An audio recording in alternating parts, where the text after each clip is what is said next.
Hello, I'm Dr. Roger Bromé, and I'm here to demonstrate in this video 3 variations of the squat. The squat is a very important exercise to building girth, power, and density in your body, which is really important as a firefighter and as a tactical athlete.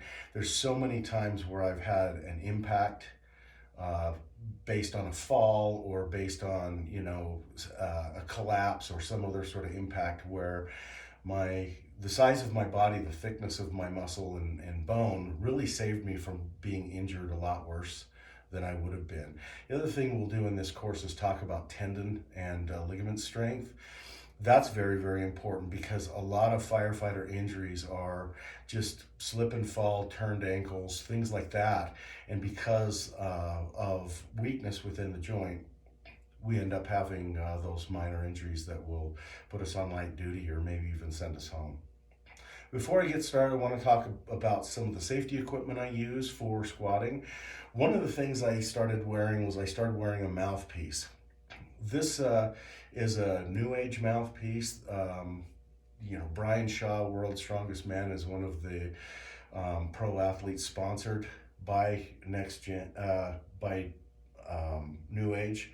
One of the things I want to point out and why I started working with this is not only is it supposed to help you to align the muscles in your jaw and in your neck and things, and actually is supposed to improve performance, but in going to the dentist, I found out that over the years, lots of years of powerlifting and competing, I have tiny fractures in a lot of my teeth, and it's just from gritting and lifting. So now, over the past couple of years, I started wearing this mouthpiece because as I've gotten older, I started breaking teeth. I actually have one implant on this side because I broke a tooth just eating, but I started those breaks by gritting my teeth powerlifting.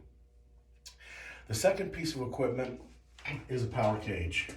There are different squat racks that are open, and some of them have spotting arms, those kind of things. Those are fine. I like to use a power cage because it's really versatile. And here in my own dungeon, I have to be able to do different exercises with one piece of equipment. This is probably the most versatile. The thing I like about this cage the most is that the holes at this level are really close together, and the holes even higher are quite close together compared to others. You'll find some power cages are 2.5 inch adjustments, and trying to set that bar height in a good place can either be too low or too high when the holes are not matched up well. So I really like this power cage, and it's built by Titan, and I think it's a good cage. The other thing is that I'm going to use a standard power bar. Not only is the strength of this power bar incredibly strong, it's really hard to bend these bars. I mean, you pretty much have to drop them to bend them. But it has a knurling in the center here, and this knurling is there to grab your shirt when you do squat. And so this bar can actually be used in competition. I have a special squat bar for when I'm going really heavy, because this one, when it gets around 500 pounds, will have a little bit of bounce and flex to it. And in stepping off a squat, that can really change a lot of things. It also has power rings. You'll find different bars in your commercial gym. You might have 2 power rings here and stuff. Basically what the power rings are there for is in the bench press, it's the legal grip to have the index finger on these. We'll talk about that more in the bench press video. But it's so that you can line up and make sure that when you get under this bar, the load is distributed properly across your back. Because if it's not, and it's a little bit off, it can throw off your squat. And so that's just about it. I do use plastic clamp collars. What I really like about these is they're really pretty secure on the bar, and when I work out at a commercial gym, I can throw those in my gym bag, and then I don't have to worry about finding collars or finding spring locks and things like that. They're easier to use than the spring lock because they just have a button and they flip off. And they're just plastic, so they don't really weigh anything. They don't create any more load on the bar for you. So I'm going to demonstrate 3 versions of the squat, and then I'll move on to other videos for the bench press and for the deadlift. so that you have the 3 core lifts to program your whole program around. These 3 power lifts will give you more strength and more power throughout your whole body, and they give you a tremendous amount of bang for the buck. They're multi-joint, multi-muscle exercises, and so that's why we start with them. Is we start with the core lift, work that core lift to a pretty heavy weight on max effort day. Want to get above 90% of our 1 rep max on max effort day. And then when we do the other day of the week, whether it's repetition effort or whether it's dynamic effort, then we adjust the load according to that and what our goals are, as well as adjust the repetitions that we're going to do. And you'll read more about that in the textbook. The first variation I'm going to show is the front squat. The front squat, the bar is held in a rack position, just like as if you had pulled a clean and got it ready to jerk it overhead. I like to use the rack position. Some people will cross their arms and set the bar on their front deltoids. I've never been comfortable with that, never felt really stable, so I use the rack position. On top of the fact that when you're on the fire ground, most oftentimes you're going to be picking things up and using your hands and carrying loads out in front of you on your arms, and the cross arm technique really doesn't have a lot of transference out to real work. Nonetheless, the front squat is a great way to build good balance. It's important to keep your back tight, to brace well in your stomach, and what that means is take a big deep breath and brace circumferentially. You want to push your obliques out, your abdominals out. You want everything to create as much of a perfect circle as possible. It's kind of like a soda can. You can stand on a soda can as long as all of the sides have an integrity, but as soon as you just dent one side, it'll collapse. It's the same kind of thing with a brace. So what I'm going to do is I'm going to step into the rack. I'm going to take the rack position, step it out. I'm going to brace, and I'm going to do maybe 2 or 3 reps, kind of see how it goes. This is a pretty good load for me. This is 225 pounds. I'm only 260 pounds, so it's getting close to body weight for me. But the other thing that I'm going to do is I'm going to use my mouthpiece, and I'm also going to wrap my wrists to give me a little bit more stability in the lift.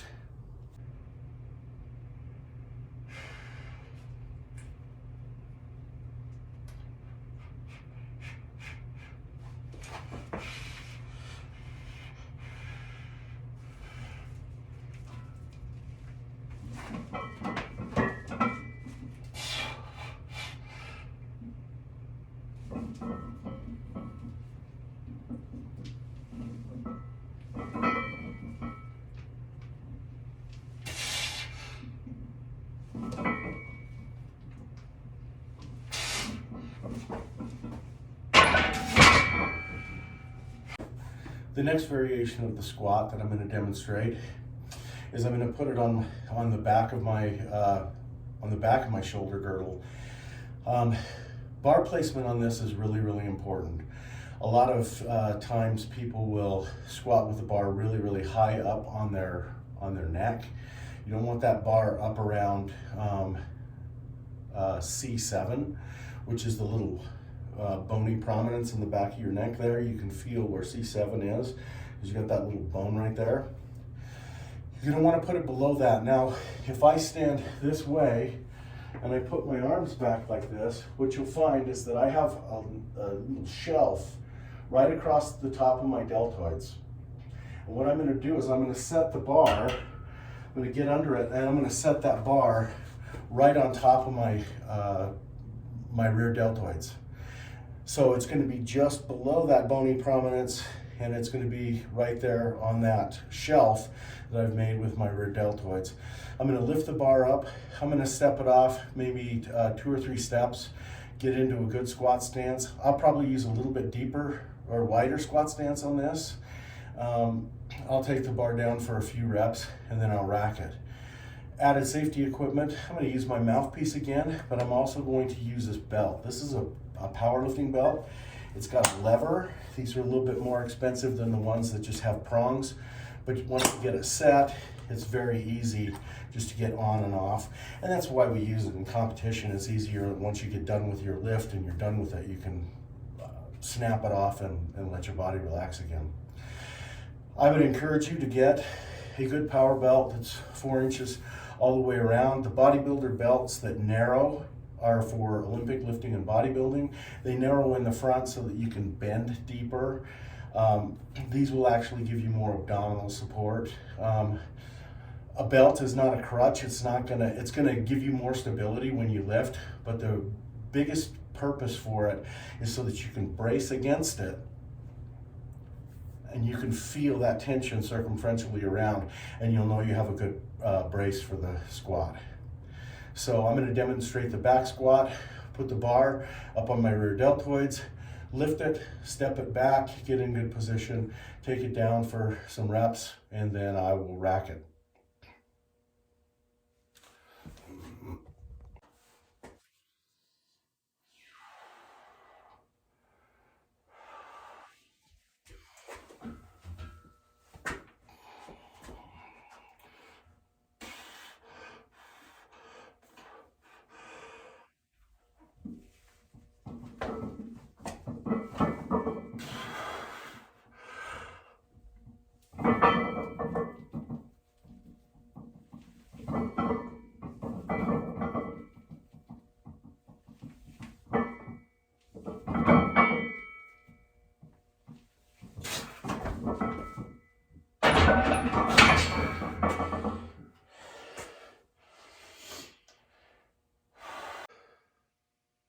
The last of the squat variations I'm going to show this morning is called the Zercher squat.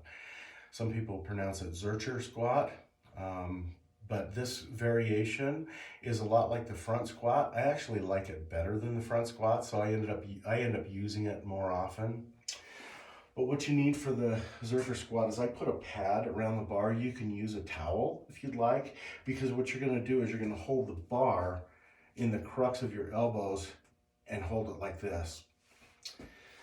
Now, like I said with the front squat, that cross-armed and holding something like that doesn't have a lot of carryover to the fire service out in the fire ground and stuff, but there are times when you'll pick something up, pick a load up in front to carry it. And this is a really good variation for that, because this variation puts a load out front and low so that as you squat down, it will really pull you forward. So you have to stay tight in your back. It's really good on the glutes and the hips to get that good hip hinge. This will help both your squat and your deadlift tremendously. It's largely used by Olympic lifters so that they can get a really good squat. You can squat deep on this, or you don't have to squat that deep on it. But I hope you like the Zercher squat and incorporate it. I really like it in my lifting, and I think it's helped my competitive lifting tremendously.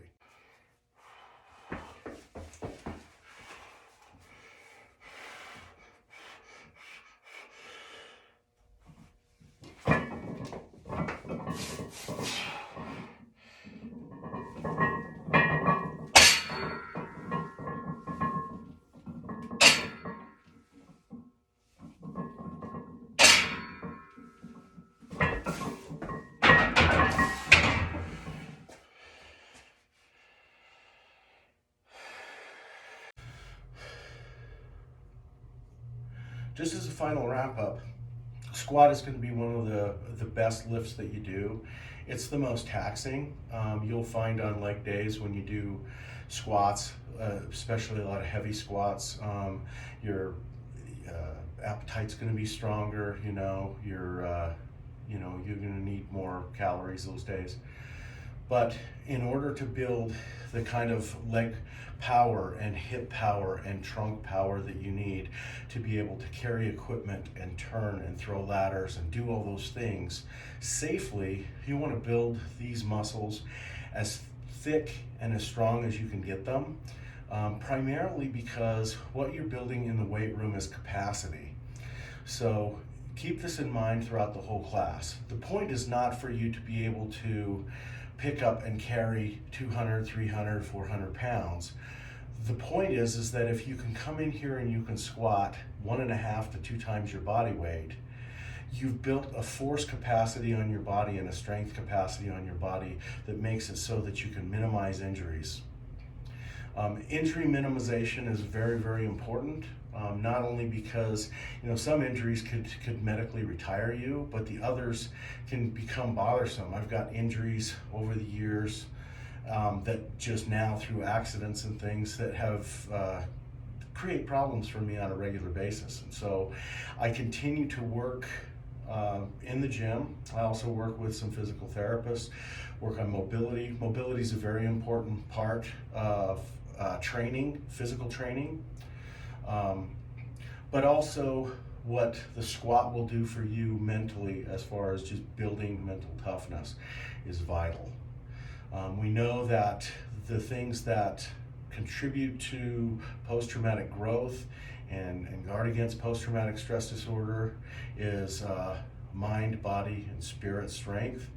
And the squat will build mental strength and physical strength simultaneously because it takes so much effort and so much just mental strength to stay positive and stay in it when the weights start getting pretty heavy. But those personal factors are very, very important, and you want to build as much capacity as possible. The more capacity you have mentally, physically, and spiritually to do this job, the greater of an impact it takes you just to knock you back. So I'm going to encourage you, really engage in this. Get working out, get doing your squats, see if you can push that up. In the Fire Academy, I trained many firefighters in the 1990s into the early 2000s and did this kind of training with them, and I saw every one of my recruits come out of the Recruit Academy with a 2 times their body weight squat, 2 times their body weight deadlift, and a 1.5 times their body weight bench press in 14 weeks. You can do that. You'll be a lot more prepared for the RCA in your physical and mental capacity, because that semester will be the most taxing for you in this program. So I encourage you to get under the bar and start squatting. Thanks.